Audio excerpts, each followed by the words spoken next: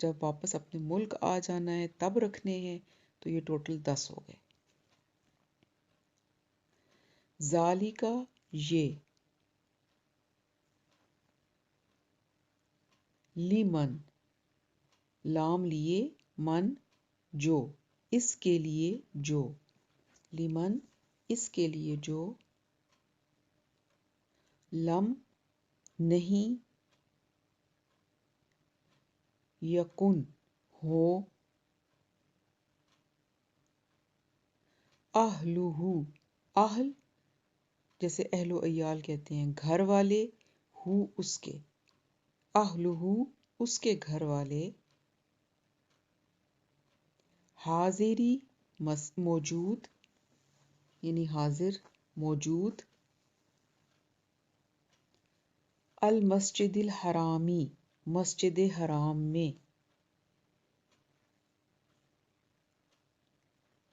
واتقوا اللہ و اور اتقوا اللہ تقوی اختیار کرو اللہ کا یا اللہ سے ڈرو، وَاعْلَمُوا و اور اعلموا جان لو، انا یہ کہ اللہ اللہ شدید سخت ہے شدید ہے، العقاب عذاب یعنی اللہ کا عذاب شدید ہے۔ چلیں جی، یہ آپ کی ایک آیت ہو گئی، تو یہ تو ہو گیا اس کی ٹرانسلیشن۔ اب اس کو تھوڑا سا ہم سمجھیں گے، لیکن اس کو سمجھنے کے لیے آپ نے قرآن کو بالکل آیتوں کو فالو کرنا ہے ساتھ ساتھ، تاکہ اس کی صحیح طریقے سے آپ کو سمجھ آ جائے۔ اچھا، یہاں سے یہ جو آیتیں سٹارٹ ہو رہی ہیں، تو اب حج کے بارے میں تھوڑی ڈیٹیل میں یہاں پر احکامات آ رہے ہیں اور ان کو ہم پڑھیں گے۔ اور آپ کو جیسے سب کو پتہ ہی ہے کہ حج جو ہے وہ اسلام کا ایک بہت ہی اہم رکن ہے اور فرض ہے، ہو جاتا ہے کچھ شرائط کے ساتھ۔ اور وہ کیا شرائط ہیں کہ اگر ایک انسان جو ہے اس کے پاس اتنی رقم ہے کہ جو حج کے خرچے کے لیے چاہیے ہوتی ہے، اور ساتھ یہ کہ اس کے پاس صحت بھی ہے، تو پھر اس کے اوپر حج جو ہے وہ فرض ہو جاتا ہے۔ اور خواتین کے لیے وہ تب فرض ہوتا ہے جب تیسری ایک اور شرط آتی ہے محرم کی، کہ اگر ان کے پاس محرم بھی ہے تو پھر یہ حج فرض ہو جاتا ہے۔ اور جب یہ حج فرض ہو جاتا ہے، اس کے بعد اگر ہم حج نہیں کرتے تو پھر ظاہر ہے جیسے ہر فرض کو چھوڑنے پہ گناہ ملتا ہے، اسی طریقے سے گناہ اس کا بھی ہوتا ہے۔ اور یہ تمام باتیں کہ پہلے بیٹیوں کی شادیاں ہو جائیں تو پھر ہم حج پہ جائیں گے، یا پہلے گھر بنا لیں اور پھر ہم حج پہ جائیں گے، یہ سب جسٹیفیکیشنز ہیں، یہ فرائض کو ساقط نہیں کرتی ہیں۔ فرض جو ہے وہ اپنی جگہ پر رہتا ہے۔ اس لیے اللہ تعالیٰ سے دعا کریں کہ جس پر بھی حج فرض ہے وہ اپنی پہلی فرصت میں کوشش کرے کہ وہ پہلے اپنا یہ رکن جو ہے پورا کرے۔ اب یہاں پر جو آیتیں آ رہی ہیں اس میں سب سٹارٹ ہو رہا ہے وَأَتِمُّ الْحَجَّ وَالْعُمْرَةَ لِلَّهِ، اور حج اور عمرہ اللہ کے لیے ہے، یعنی حج اور عمرہ مکمل کرو اللہ کے لیے۔ تو ظاہر سی بات ہے اللہ ہی کے لیے حج کیا جاتا ہے، اور تو کوئی دوسرا اس میں وہ وجہ نہیں ہوتی۔ لیکن یہ اصل میں اس کی بتانے کی وجہ یہ تھی کہ دورہ جاہلیت میں ایسا ہوتا تھا کہ جو مشرکین تھے وہ انہوں نے حج کے جو مناسک تھے اس کو انہوں نے میلے کا رنگ دے دیا تھا۔ وہ ایک طرح کا ایک میلہ ہوتا تھا ان کا اینولی، اور اس میں وہ حج بھی کرتے تھے۔ تو اس چیز کو ختم کرنے کے لیے اللہ تعالیٰ فرمایا جا رہا ہے کہ اس حج کو خالص اللہ کے لیے کرو، اس میں اور کوئی چیز شامل نہیں ہونی چاہیے۔ اور پھر کیا ہے کہ جب نیت کر لو تو پھر اس کو پورا کرو، ٹھیک ہے نا؟ یعنی جب آپ نے نیت کر لی حج کرنے کی تو پھر کوشش کرنی چاہیے کہ تمام مناسک کو مکمل کیا جائے اور ان میں کسی قسم کی کوئی کمی نہ چھوڑی جائے۔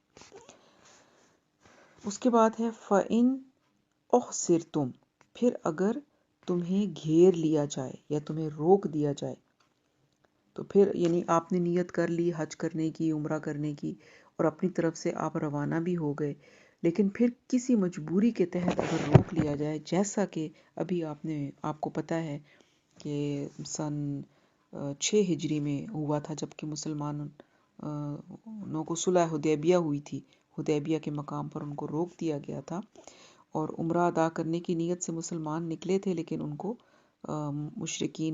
مشرکین مکہ نے مکہ نہیں آنے دیا تھا، وہ آڑے آ گئے تھے اور مسلمانوں کو مکہ میں داخل نہیں ہونے دیا تھا۔ تو پھر کیا کرنا ہے؟ فَمَسْتَيْسَرَ مِنَ الْحَدِيِّ، تو جو کوئی بھی قربانی میسر ہو وہ پیش کر دو۔ تو یہ جو قربانی ہے اس کو دم احصار کہتے ہیں، کہ چونکہ اب ہم آگے نہیں جا سکتے تو ہمیں یہیں پر احرام کھولنا پڑ رہا ہے، تو ہم اللہ کے نام پر یہ جانور قربان کرتے ہیں۔ یہ ایک طرح کا کفارہ ہوتا ہے۔ تو اگر ہم نہیں ارادہ کیا اور کسی وجہ سے نہیں کر پائے، تو پھر ظاہر ہے جب آپ نے ارادہ کر دیا تو احرام تو باندھ لیا، تو پھر وہ احرام جب آپ بغیر حج یا عمرہ کیے کھولیں گے تو پھر یہ قربانی جو ہے اس کو ادا کریں، جو کہ کفارہ ہو جاتی ہے اس احرام کھولنے کا، جیسا کہ ماضی میں ہو چکا۔ حدیبیہ، صلح حدیبیہ جب ہوئی تھی تو اس وقت یہی واقعہ ہوا تھا۔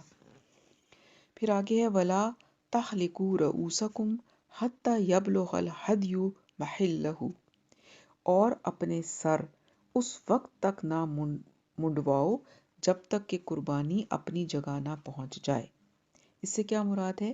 یعنی جہاں جا کر قربانی کا جانور ذبح ہونا ہے وہاں پہنچ نہ جائے، اس وقت تک سر جو ہیں وہ نہیں منڈوانے، اس کا یہ حکم دیا جا رہا ہے۔ تو اگر آپ کو حج یا عمرہ سے روک دیا گیا اور آپ نے قربانی کے جانور آگے بھیج دیے، تو آپ کو روکنے والے ان جانوروں کو نہیں روکیں گے، اس لیے کہ ان کو گوشت مل رہا ہے کھانے کے لیے۔ تو وہ جو جانور ہے اس کو وہاں مینا میں جہاں پہ قربانی کی جاتی ہے وہاں پہنچانا ضروری ہے۔ تو اس مقام پر جب جانور پہنچ جائے تو ایک اندازہ انسان اس وقت لگا لے کہ جی اب وہاں پر قربانی ہو گئی ہے، تو اس کے بعد وہ سر منڈا کر تو احرام کھولنا ہوتا ہے، ٹھیک ہے۔ فَمَنْ كَانَ مِنْكُمْ مَرِيضًا أَوْ بِهِ أَذًى مِنْ رَأْسِهِ، پھر جو کوئی تم میں سے بیمار ہو یا مریض ہو یا اس کے سر میں کوئی تکلیف ہو، یعنی سر میں کوئی زخم وغیرہ ہو جاتا ہے یا کوئی اور تکلیف ایسی ہو جاتی ہے کہ جس کی وجہ سے بال کٹوانے ضروری ہو جاتے ہیں، تو پھر کیا کرنا ہے؟ فَفِدْيَةٌ مِنْ صِيَامٍ أَوْ صَدَقَةٍ أَوْ نُسُكٍ، تو وہ فدیے کے طور پر روزے رکھے یا صدقہ دے یا پھر قربانی کرے۔ اس کو ذرا سمجھ لیں آپ۔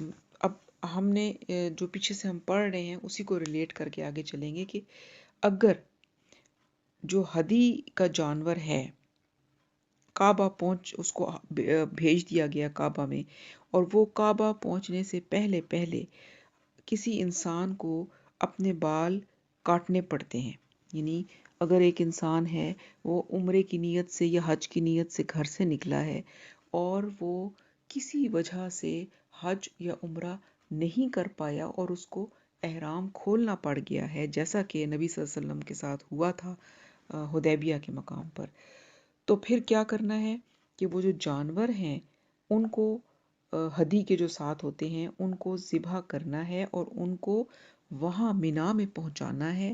جب وہ جانور مینا میں پہنچ جائے تو پھر جو ہے یہ سر منڈانا ہے اور اس کے بعد احرام کھولنا ہے، یعنی یہ احرام کھولنے کے لیے ضروری ہے کہ پہلے قربانی کی جائے، اس کے بعد سر کے بال اتروائے جائیں اور پھر احرام کھولا جائے۔ تو اب اگر ایسا ہے کہ قربانی تو چلی گئی لیکن قربانی کرنے سے پہلے کسی انسان کے سر میں کوئی ایسی تکلیف ہو جاتی ہے کہ اس کو اپنے سر کے بال اتروانے ضروری ہیں، تو پھر اس کے لیے یہ حکم ہے کہ وہ اپنے سر کے بال اتروا دے، یعنی اس کو کوئی تکلیف ہو گئی ہے یا اس نے کوئی دوائی لگانی ہے تو پھر وہ اپنے سر کے بال اتروا سکتا ہے، لیکن اس کے لیے پھر اس کو فدیہ دینا پڑے گا۔ اور وہ فدیہ کیا ہے؟ وہ یعنی کفارہ ایک طرح کا، وہ کیا ہے؟ اس کی 3 صورتیں ہیں، یا تو وہ روزے رکھے، یا وہ صدقہ دے، یا قربانی کرے، ٹھیک ہے نا۔ اور نبی صلی اللہ علیہ وسلم کی حدیث سے ہمیں پتہ چلتا ہے کہ اس کے لیے 3 دن کے روزے رکھنا ہے، یعنی کہ یا تو وہ 3 دن کے روزے رکھے، یا پھر وہ 6 مسکینوں کو کھانا کھلائے، یا پھر کم از کم 1 بکری کی قربانی دے۔ تو پھر یہ ان تینوں میں سے کوئی ایک کام کرے گا تو اس کا پھر یہ اس چیز کا کفارہ ہو جائے گا کہ اس نے اپنے سر کے بال قربانی اپنی جگہ پر پہنچنے سے پہلے پہلے منڈوا دیے، اور ظاہر ہے اس نے پھر اس کا احرام بھی کھل گیا۔ تو یہ اس کا طریقہ ہے۔ اور پھر اس کے بعد فرمایا فَإِذَا آمِنْتُمْ، پھر جب تمہیں امن حاصل ہو، یعنی کہ تم امن میں آ جاؤ اور تم بیت اللہ پہنچ سکتے ہو، وہ کوئی بھی مشکل راستے کی نہیں ہے، تو پھر کیا کرنا ہے؟ فَمَن تَمَتَّعَ بِالْعُمْرَةِ إِلَى الْحَجِّ فَمَا اسْتَيْسَرَ مِنَ الْهَدْيِ، تو جو کوئی بھی فائدہ اٹھائے عمرے کا حج سے پہلے تو وہ قربانی پیش کرے جو بھی میسر ہو۔ تو اب یہ جو چیز آ رہی ہے اس کو تھوڑا سا سمجھنے کی ضرورت۔ نبی صلی اللہ علیہ وسلم کی بعثت سے پہلے اہل عرب کے ہاں یہ ایسا ہوتا تھا کہ ایک سفر میں حج اور عمرہ دونوں کرنا گناہ سمجھا جاتا تھا، یعنی وہ جب ایک دفعہ کعبہ جاتے تھے تو اس میں یا تو وہ عمرہ کر سکتے تھے یا حج، دونوں اکٹھا نہیں کر سکتے تھے، ان کے نزدیک یہ گناہ تھا، اور ان کو وہ یہ سمجھتے تھے کہ یہ کعبے کی توہین ہے۔ اور ان کے ہاں حج کے لیے 3 مہینے یعنی کہ شوال، ذیقعد اور ذی الحج تھے، یعنی ان 3 مہینوں میں وہ حج کیا کرتے تھے، جبکہ رجب کا مہینہ جو ہوتا تھا وہ انہوں نے عمرے کے لیے مخصوص کیا ہوا تھا۔ اور اسی لیے یہ جو مہینے تھے ذیقعد، ذی الحج اور محرم اور رجب، اسی لیے ان کو وہ حرمت والے مہینے بھی وہ کہتے تھے، کیونکہ اس میں حج اور عمرے کے سفر کیے جاتے تھے، اور وہ عمرے کے لیے ایک علیحدہ سفر کرتے اور حج کے لیے ایک علیحدہ سفر کیا کرتے تھے۔ یہ بات حدود حرم میں جو رہنے والے لوگ ہوتے تھے ان کے لیے تو یہ بات آسان تھی، یعنی جو حرم کے قریب قریب لوگ رہتے تھے ان کے لیے تو آسان تھی کہ وہ حج کے لیے ایک دفعہ آتے اور پھر عمرے کے لیے دوبارہ پھر آ جاتے تھے۔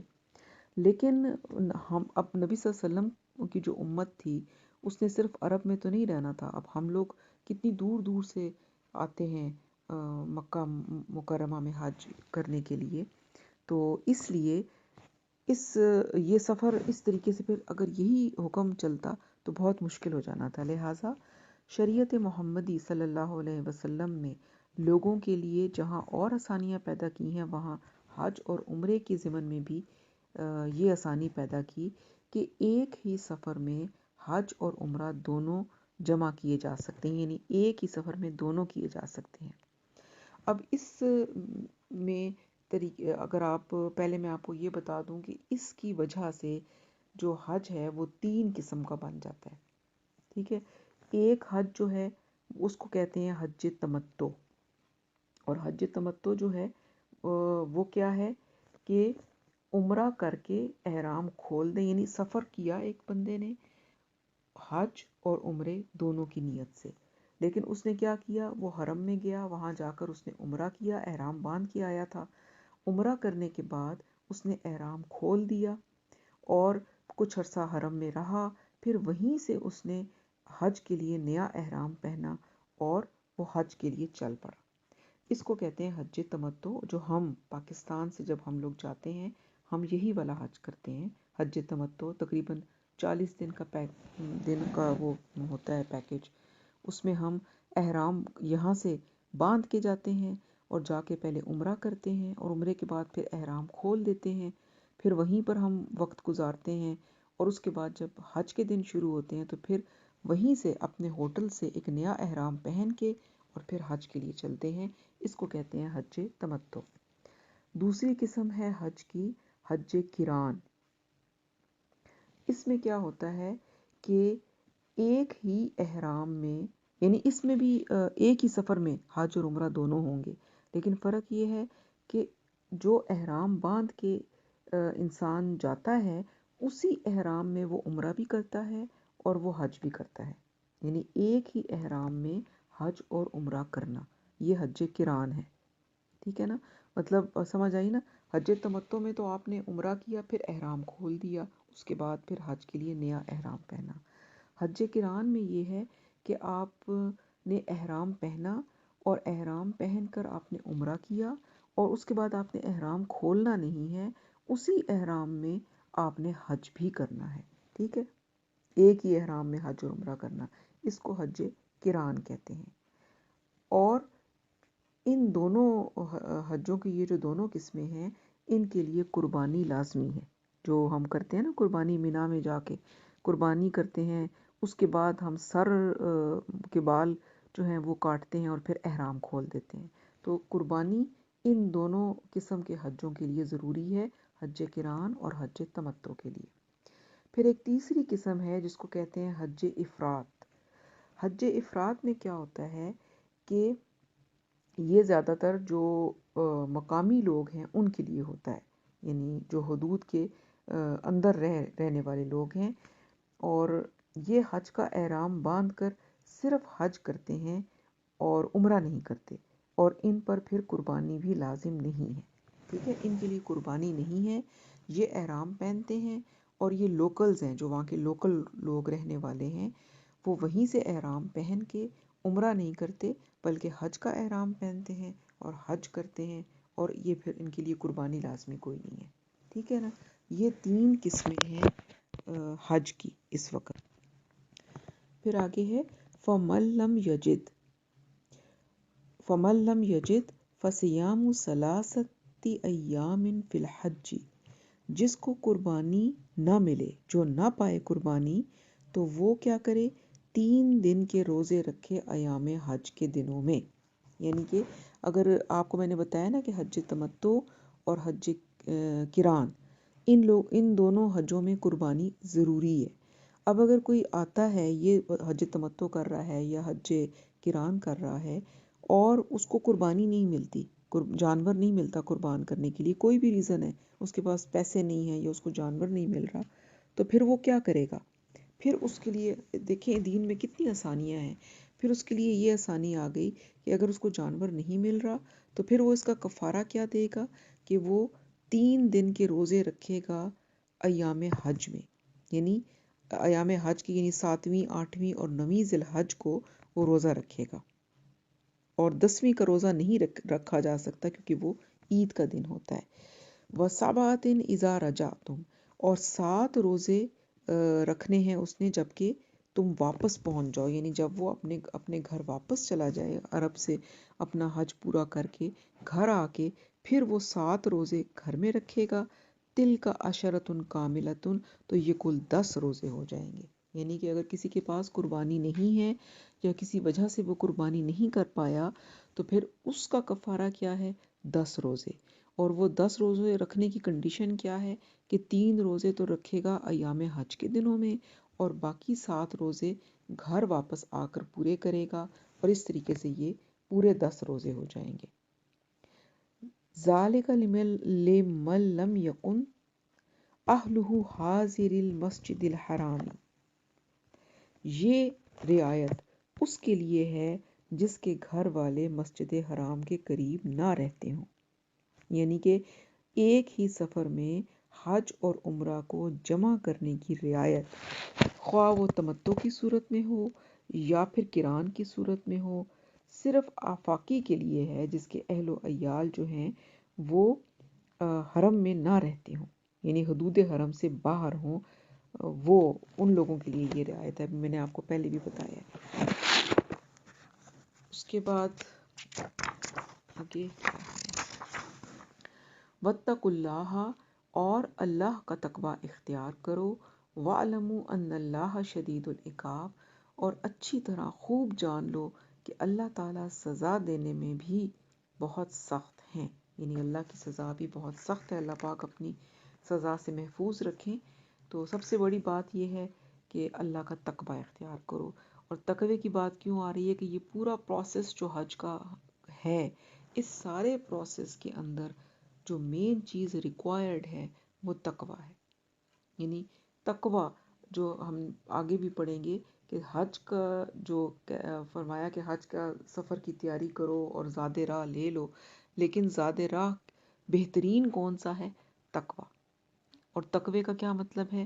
کہ اللہ پاک سے ہر لمحہ کانشیس رہنا اور اپنے آپ کو بہترین سے بہترین بنانا کہ میرا ہر عمل اللہ تعالیٰ کو پسند آ جائے.